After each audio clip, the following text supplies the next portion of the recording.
Hello friend, what do you mean by what do cities means in Postgres? Well, basically, this is a unique identifier that is okay. So it is a column that exists in every Postgres database and is used to identify individual physical row inside the table based on their block and offset part position. Index entries utilize the point to the actual row. It is distinct for each entry in the table and clear identifies the tuple's positions.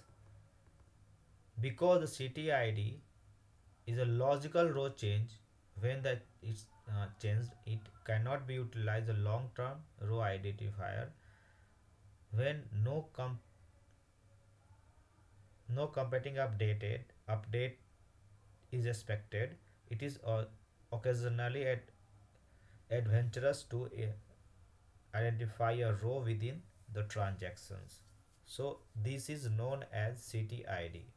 Okay, this is only in Postgres.